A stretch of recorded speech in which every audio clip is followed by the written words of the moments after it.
Beyefendi.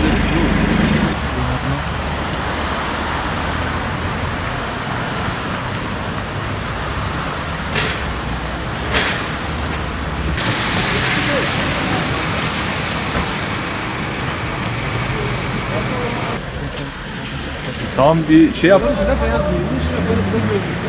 Aynı görüntü. Söylemek istemiyor mu?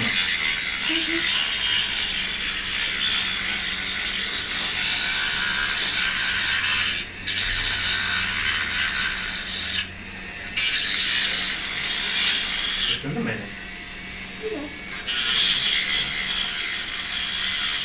Isındı mı?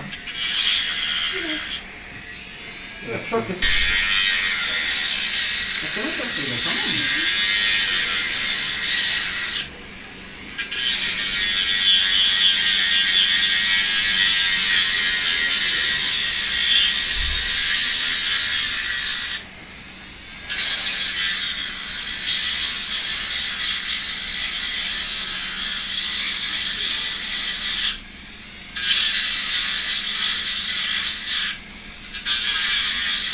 Isındı mı elin? Bitti zaten. Çok az bir şey kaldı. Hatta bir taraf bak göründü bile.